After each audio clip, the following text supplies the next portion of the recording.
கைலைநாதனுக்கு கடல் அலைகள் நடத்துற ஆனந்த அபிஷேகம். கார்த்திகேய பெருமானே நிறுவிய மூழ்கும் கடற்கோவில். பஞ்ச பாண்டவர்கள் பாவம் தீர்த்த கடற்கோவில்னு யுகங்கள் கடந்த 3 முக்கியமான புராண காலத்து கடற்கோவில்களை தரிசனம் பண்றதுக்கான டிவைன் எக்ஸ்பீரியன்ஸ் கிடைச்சா எப்படி இருக்கும்? ஆனந்தமா இருக்கும்ல? எஸ், அப்பேற்பட்ட ஒரு சந்தோஷம் நம்ம குரூப்ல நவத்வாரகா யாத்திரையில வந்தவங்களுக்கு கிடைச்சதுன்னு சொன்னா அதுதான் நிதர்சனமான உண்மை. அதாகப்பட்டது எல்லை இல்லா பரம்பொருள் ஐயன் சிவபெருமான எவ்வளவு காலம் கும்பிட்டு இருக்காங்கன்னு யாருக்குமே தெரியாது. ஏன்னா ஆதியும் அந்தமும் ஆதி மூலமும் அவர் தானே. அப்பேற்பட்ட ஆதிசிவனை தேடி தேடி கும்பிடுறது நம்மள பல பேருக்கு அவ்வளோ இஷ்டமான ஒரு விஷயம். அப்படி நாங்கள் லேட்டஸ்டா மெஸ்மரைஸ் ஆன ஒரு விஷயம்னா இந்த தரிசனம் தான். அந்த வகையில் இந்தியாவோட மேற்கு பகுதியில் இருக்கிற குஜராத்தில் முக்கியமான 3 கடல் கோவில்களை பார்த்து தரிசனம் பண்றதுக்கான சான்ஸ் நமக்கு கிடைச்சது.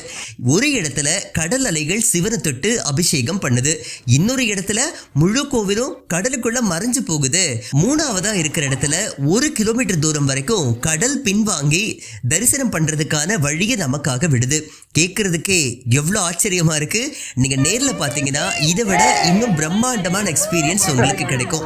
ரைட்டு, இந்த யாத்திரையில நாங்க பார்த்த முதல் கடல் கோவில் குஜராத்தில் அரபிக்கடல் ஓரத்துல கம்பாத் வளைகுடால இருக்கிற ஸ்தம்பேஸ்வரர் கோவில். இந்த கோவில் நம்ம ஐயன் சிவபெருமானை கும்பிடுறதுக்காக தமிழ் கடவுள் முருகப்பெருமான் நிர்மாணிச்சிருக்கிறாரு. குஜராத்தில் இருக்கிற வதோதரா ரயில்வே ஸ்டேஷன்ல இருந்து 73 கிலோமீட்டர் தூரத்தில் இருக்கிற கடற்கரை கிராமம் தான் காம்போய். சின்ன ரோடுகள்ல வழியெல்லாம் இருக்கக்கூடிய மாமரங்களையும் காடுகளையும் வேடிக்கை பார்த்துட்டே போனோம்னா இந்த இடம் வருது. ரொம்ப ரிமோட்டான ஒரு ஏரியா. கவி கிராமத்திலிருந்து இங்க வந்து சேரும் போதே கடல் காத்து வீச ஆரம்பிக்குது.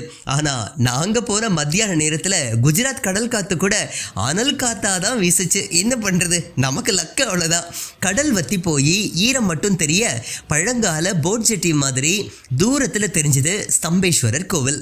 எங்கடா கடலுக்குள்ள கோவில், நாங்க கடலை இப்படி வத்தி போய் கிடக்குதுன்னு பார்த்துட்டே பக்கத்துல போறோம்னா பஸ் பார்க்கிங் பண்ணிட்டு சுவாமி தரிசனம் பண்றதுக்காக இறங்கணும்.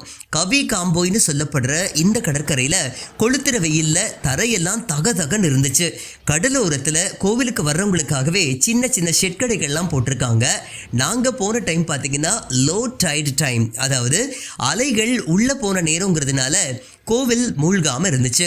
குஜராத்தி மொழியில வச்சிருக்கிற என்ட்ரன்ஸ் வழியா உள்ள போனோமா கடல் தண்ணி பின்வாங்கி சில மணி நேரம் ஆகிருக்குன்னு சொன்னாங்க. லேசான ஈரப்பதம், சகதியில மெல்ல மெல்ல அடி எடுத்து வச்சு நடந்தோம். இந்த கோவில் எப்படி உருவாச்சுன்னு கேட்டப்போ ஆதி காலத்துல தாரகாசுரன் அப்படிங்கிற அரக்க எல்லாரையுமே சித்திரவதைனாலும் சித்திரவதை அப்படி கொடுமை பண்ணிட்டு இருந்தானா. அவன் பெரிய சிவபக்தனா இருந்ததுனால யாராலையும் தன்னை அழிக்க முடியாதுங்கிற அகந்தையோட கர்வத்தோட சுத்திக்கிட்டு இருந்தானா. நம்ம சிவபெருமானோட கடைக்குட்டி சிங்கம் முருகப்பெருமான் என்ன பண்ணிருக்கிறாரு, கார்த்திகேய சுவாமி அந்த களத்துல இறங்கி தாரகாசுரனை சம்ஹாரம் பண்ணிட்டாராம். உடனே சிவபக்தனை கொன்ன பாவம் முருகப்பெருமான பிடிச்சிருச்சான். அந்த பாவம் தீரணும்னு இந்த இடத்துல தான் ஸ்தம்பேஸ்வர லிங்கத்தை நிர்மாணிச்சு அபிஷேகம் பண்ணி வழிபட்டாரா நம்ம கார்த்திகேய சுவாமி. முருகப்பெருமானோட பாவம் தீர்த்த ஸ்தம்பேஸ்வரரை கும்பிட்டா பாவங்கள் தீருங்கிறது ஐதீகமா இருந்துட்டு இருக்கு. ஒவ்வொரு வருஷமும் லட்சக்கணக்கான பக்தர்கள் இங்க வந்து சாமி கும்பிடுறாங்க. சரி, நாமளும் சாமி கும்பிட வந்துட்டோமா, அந்த கடற்கரையில ஈரப்பதத்துல மக்கள் உள்ள போய் வர்றதுக்காக ஷெட்தளம் எல்லாம் போட்டிருக்காங்க. அதுல நடந்து போறனா பிரம்மாண்ட லிங்க திருமேனியா அருள் பாலிக்கிறாரு ஸ்தம்பேஸ்வர பெருமான். ரைட்டு, மனசார வேண்டிக்கிட்டாச்சு, ஆனந்தமா சுவாமி தரிசனமும் பண்ணியாச்சு. நம்ம மக்கள் எல்லாருமே வில்வம், விபூதி இந்த மாதிரி பூஜை வஸ்துக்களை கொண்டு வந்ததுனால அபிஷேகம் பண்ணி மனசார சுவாமி கும்பிட்டாங்க. நாங்க போன நேரத்துக்கு கூட்டம் இல்ல அப்படிங்கிறதுனால கொஞ்ச நேரம் கோவிலையே உட்காந்து சிவபுராணம் பாடி ஐயனை மனசுருக வேண்டிக்கிட்டோம். நாமளும் சந்தோஷமா சாமி கும்பிட்டோம். இந்த கோவில் பார்த்தீங்கன்னா ஒரு நாளைக்கு 4 மணி நேரம் தான் தண்ணிக்கு வெளியில் இருக்கும். நாம ஸ்தம்பேஸ்வரரை தரிசனம் பண்ண முடியும். மற்றபடிக்கு கடல் தண்ணி வந்து முழுசா இந்த கோவிலில் இருக்கிற லிங்க திருமேனியை மூழ்கடிச்சிடுது. இந்த டைம்ல நாம உள்ள போக முடியாது. கொஞ்சம் கொஞ்சமா தண்ணி வந்து ஸ்தம்பேஸ்வரருக்கு அபிஷேகம் பண்ணி மூழ்கடிச்சிடுங்களாமா. இயற்கையோட அதிசயத்தை நினைச்சு பார்த்தா ஆச்சரியங்கிறது வரவே இல்லை. ஆனா அந்த ஐயனோட சக்தியை நினைச்சு பார்க்குறப்போ உடம்பு மெய்சில் இருக்குதுன்னு சொன்னா அதுதான் நிதர்சனமான உண்மையும் கூட. அரபிக்கடல்ல வேடிக்கை பார்த்துக்கிட்டே வெளியில வந்து நாங்க கொண்டு வந்த லஞ்சை சாப்பிட்டு முடிச்சுட்டு புறப்பட்டோம். இந்த கோவில்ல கமிட்டியின் சார்பா தினத்துக்கும் அன்னதானம் கொடுக்குறாங்களா. நீங்க வந்தீங்கன்னா கட்டாயம் திருக்கோவிலுடைய அன்னதானத்தை சாப்பிட முடியும். கவி காம்போயிலிருந்து கிளம்பி சூரத் மும்பை 8 வழிச்சாலையில டிராவல் பண்ணமா நம்ம டிரைவர் அமிதாப் பையா என்ன பண்ணாரு, பஸ் அந்த ரோட்ல சும்மா அம்மா பறக்க விட்டாரு. கிட்டத்தட்ட 6 மணி நேரம் டிராவல் பண்ணி பாவ் நகருக்கு வந்தோம். பாவ் நகரை பற்றி நிறைய பேருக்கு தெரியும். இங்கே இருக்கிற கோலியா கடற்கரையில் தான் நிஷ்கலங் மகாதேவ் கோவில் இருக்குது. நாங்களும் நைட் அங்கே தங்கிட்டு காலையில் நேரங்காலத்தோட ரெடியாகி பாவ் நகர்லேருந்து கோலியா கடற்கரைக்கு புறப்பட்டோம்.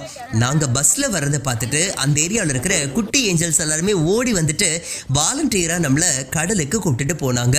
அந்த கேங் லீடராக இருந்த பூஜாங்கிற குட்டி பொண்ணை பார்த்த உடனே, ஹாய், இந்த பொண்ணு இந்த கும்பமேளாவில் ஃபேமஸான மோனலிசா மாதிரி இருக்குல்ல அப்படின்னு சொல்லிட்டு எல்லாரும் சேர்ந்து ஃபோட்டோலாம் எடுத்துக்கிட்டோம்.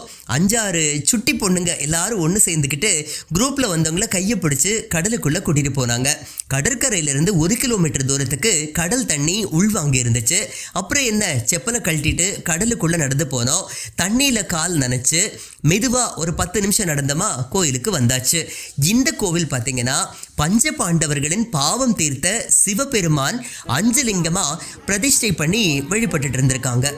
அதாவது குருஷேத்திர போர்ல கௌரவர்களை கொன்ன பாவம் தீரணுங்கிறதுக்காக ஐயன் சிவபெருமான் கிட்ட பாண்டவர்கள் வழி கேட்டிருக்காங்க. அதுக்கு கருப்பு கொடியும் கருப்பு மாட்டையும் கொடுத்து எங்கே இது வெள்ளையாக மாறுகிறதோ அங்கே தரிசனம் செய்தால் நான் பாவம் தீர்த்து வைக்கின்றேன் அப்படின்னு சிவபெருமான் சொல்லி அனுப்பிச்சாரா. அதை கேட்டு பாண்டவர்களோ நாடெல்லாம் சுற்றி அரபிக்கடலோரம் இருக்கிற இந்த கடற்கரைக்கு வந்தப்போ பசுமாடோ அந்த கொடியும் வெள்ளையா மாறி இருக்கு. அந்த இடத்துலயே பாண்டவர்கள் 5 பேரோ 5 லிங்கத்தை பிரதிஷ்டை பண்ணி சுவாமி கும்பிட்டுருக்காங்க. உடனே ஐயன் சிவபெருமானோ பாண்டவர்களுடைய பாவத்தை தீர்த்து வச்சாராம். இப்போ நாங்கள் வந்து நிற்கிற இந்த நிஷ்கலங் மகாதேவர் கோவில் தான் இவ்வளோ பெருமை வாய்ந்த கோவிலாக திகழ்ந்துட்டு இருக்கு. இந்த கோயிலுக்கு நாம் வரணும் அப்படின்னாலும் லோ டைடு டைமில் வரணும். கோவில் பார்த்தீங்கன்னா கடலுக்குள்ள 1 கிலோமீட்டர் தூரத்தில் தண்ணிக்குள்ளே இருக்குது. ஒரு நாளைக்கு 2 தடவை கடல் 1 கிலோமீட்டர் தூரத்துக்கும் மேலே பின்வாங்கி பஞ்சலிங்கங்கள் காட்சி தருதான். நாங்களும் தண்ணி இல்லாத டைமில் வந்து தரிசனம் பண்ணோம். நம்ம மக்களோ பஞ்ச பாண்டவர்கள் பிரதிஷ்டை பண்ண லிங்கங்களுக்கு பால், வில்வம், விபூதின்னு பலவிதமான பூஜை வஸ்துக்களை கொடுத்து ஆனந்தமாக அபிஷேகம் பண்ணி சுவாமி தரிசனம் பண்ணாங்க. கடல் காற்றுல தூரத்தில் இருக்கிற கடலில் தண்ணி இருக்கிறத பார்த்து ரசிச்சுட்டு கொஞ்ச நேரம் அங்கேயே உட்காந்துட்டு இருந்தோம். அப்புறம் அங்கிருந்த கடல் பறவைகளோட சேர்ந்து ஃபோட்டோலாம் எடுத்துக்கிட்டு சந்தோஷப்பட்டோம். நம்ம கைடு பூஜாவோட அந்த சுட்டி ஸ்ட்ரீம் கூட கொஞ்ச நேரம் ஜாலியாகவும் விளையாண்டு முடிச்சுட்டு ஆனந்தமா டைம் பாஸ் பண்ணோம். அப்புறம் கொஞ்சம் கொஞ்சமா கடல் தண்ணி கோவிலை சுத்தி வர ஆரம்பிச்சது. நாங்களும் கடல் தண்ணீரை காலை நினைச்சுக்கிட்டே கடலோட சேர்ந்து நடக்க ஆரம்பிச்சோம். நாங்க கரைக்கு வர்றதுக்கோ கொஞ்ச நேரத்துல கடலும் கரைக்கு வந்து சேர்ந்துச்சு. போய் கும்பிட்ட உடனே நிஷ்கலங் மகாதேவர் கோவில்ல அவ்வளோ ஒரு ஆனந்தம் கிடைச்சிது. இப்போ 20 அடி ஆழ கடல் தண்ணிக்குள்ள 1 கிலோமீட்டர் தூரத்தில் அந்த கோவில் மூழ்கி போயிருக்கு அப்படிங்கிறது பார்க்கும்போது அவ்வளோ ஆச்சரியமா இருந்தது. கொடிமரம் மூலமாக தான் இந்த ஒரு காட்சியை நாங்கள் பார்த்து ரசிக்கவும் முடிஞ்சுது. அப்புறம் அங்கிருந்து புறப்பட்டு பஸ்ல அடுத்ததா நாங்க போன இடம் டியூ, அதாவது ஸ்கூல்ல நம்ம படிச்சிருப்போம்ல டையூ டாமன் யூனியன் பிரதேசங்கள். அதுதான் இங்க இருக்கக்கூடிய மக்கள் இதை டியூ அப்படின்னு சொல்றாங்க, நாம டையூன்னு சொல்றோம். சரி, டையூ ஆக்சுவலாக ஒரு தீவு பிரதேசம். இங்கே ஒரு குட்டிப்பாலம் மூலமாக உள்ளே போக முடியும். மீன்பிடி தொழில் தான் இங்கே பிரதான ஒரு தொழிலாக இருந்துட்டுருக்கு. போர்ச்சுகீசியர் காலத்தோட கோட்டையெல்லாம் இங்கே அப்படியே இருக்குது. அப்போ இருந்து இப்போ வரைக்கும் இங்கே கடல் தொழில் தான் ரொம்ப ஃபேமஸாக இருந்துட்டுருக்கு. ஆனால் அதை விட ஃபேமஸான இன்னொரு விஷயம் இங்கே 5000 வருஷங்களாக இருக்குன்னு சொன்னால் நம்ப முடியுதா? நம்ம கங்கேஸ்வரர் கடற்கோவில். அரபிக்கடல் அலைகள் வந்து ஐயன் சிவபெருமான அபிஷேகம் பண்ணக்கூடிய ஒரு அற்புதமான இடம்தான் இந்த கங்கேஸ்வரர் கோவில். டையூ தீவோட முனையில கடல் அலைகள் வந்து அபிஷேகம் பண்ணக்கூடிய இந்த கோவிலை 5200 வருஷங்களுக்கு முன்னால துவாபர யுகத்துல பஞ்ச பாண்டவர்கள் கட்டியிருக்காங்களாம். கௌரவர்களை கொன்ன பாவத்தை போக்க ஐயன் சிவபெருமான மனசார வேண்டி நின்ற பாண்டவர்கள் மனசுருகி மன்னிப்பும் கேட்டாங்களாம்.